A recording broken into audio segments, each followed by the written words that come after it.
Water scarcity has shifted from a regional crisis to a national security concern, especially as droughts intensify across breadbasket states. Farmers, cities, and manufacturers now compete for the same drop of water that powers farms, factories, and jobs. Regulators reassess allocations, leverage new pricing signals, and face legal fights over who owns and who can use what flows. Investors watch these moves like interest rates because water costs spill into food prices, energy, and even bond yields. The topic matters right now because recent climate data show record lows in reservoirs and shifting river rights, creating new bargaining power and risk. Water rights systems in the United States mix property law, public policy, and common sense. Rivers, groundwater basins, and shifting allocations determine who can extract, how much, and at what price. In dry years, the scarcity premium rises, storms provide relief only temporarily, and political fights over senior water rights intensify. The market sees water as an essential input rather than a pure commodity, so pricing reflects reliability, infrastructure, and governance. Think of it like electricity networks. You pay for availability as well as volume, and outages trigger immediate costs through crops, cities, and industrial supply chains. This is affecting budgets, timelines, and policy debates nationwide. Water rights in the United States are shaped by a long, legal evolution that combined riparian doctrine with prior appropriation in dry regions. Early settlers claimed streams. Farmers in the West secured senior rights to ensure irrigation for crops. Water trading began as a workaround when drought struck, evolving into formal markets and compacts that govern interstate flows. The 1922 Colorado River Compact and state water laws set rules that still constrain how much can be moved across borders. Urban growth, aging infrastructure, and climate variability have layered new complexity onto these arrangements, creating a fragile system where scarcity triggers negotiation and risk.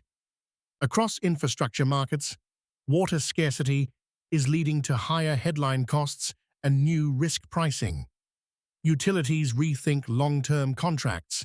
Farmers adjust crop mixes toward more drought-resistant varieties, and grain traders monitor river flows as if they were equity catalysts. Water futures markets in certain basins have grown, while private water rights portfolios attract capital seeking defensible yields. Cities invest in storage, recycling, and pipeline networks, turning a once quiet input into a strategic asset. Insurance products and credit markets price water risk into balance sheets, echoing how droughts, once whispered about, now announce themselves with higher premium spreads and tighter liquidity. Farmers confront the first line of impact, but the ripple effects touch manufacturers, cities, and investors alike.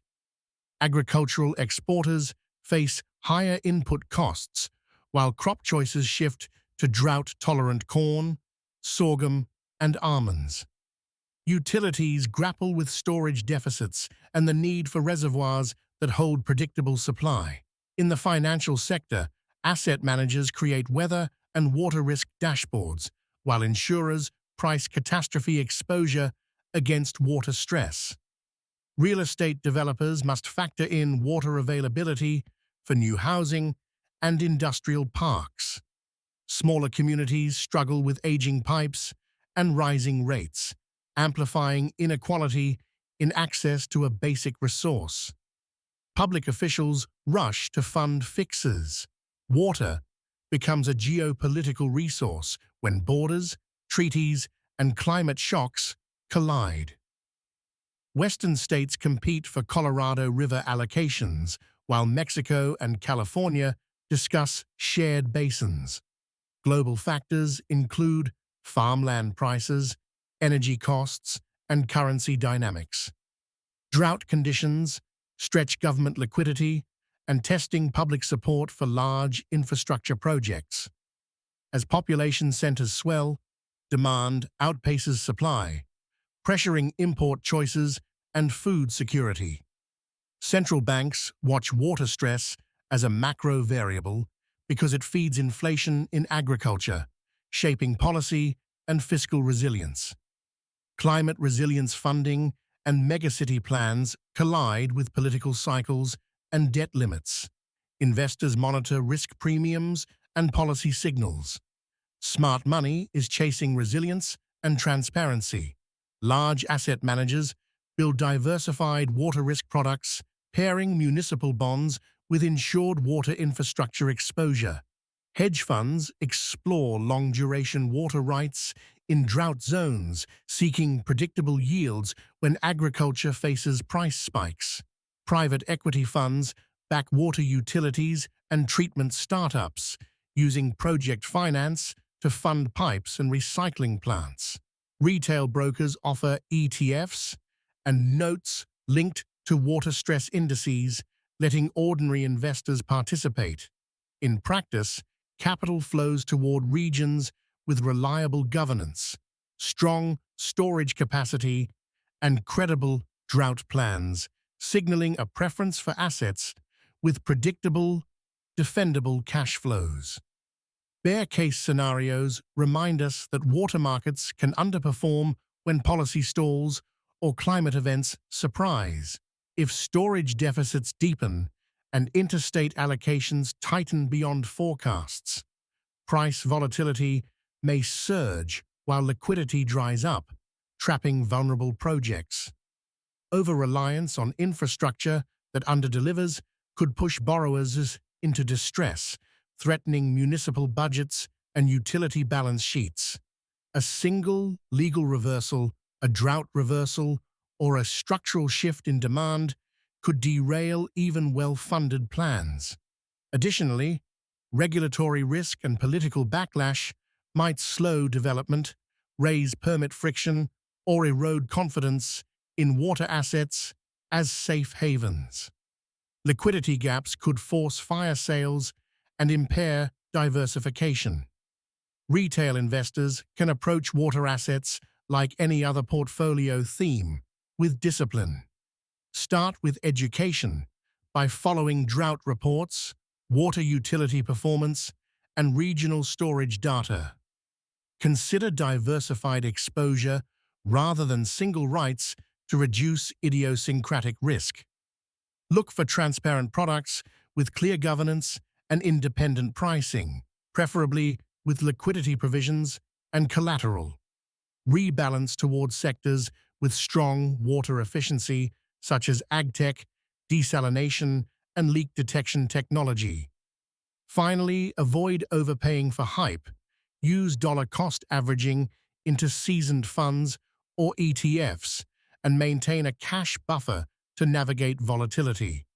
Track annual reports, understand fee structures, and set personal loss limits. The outlook for water as an asset hinges on climate, technology, and policy alignment. Advances in water recycling, desalination, and smart metering could stabilize supply, while governance reforms might improve reliability and pricing signals for investors.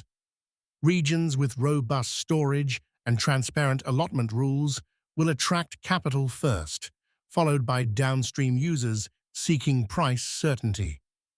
Traders will chase data on rainfall, reservoir levels, and policy timing.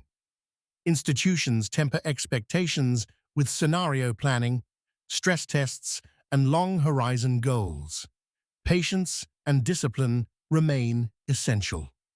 If you found this valuable, subscribe to the Commodity Brief for weekly insights on alternative assets and commodities.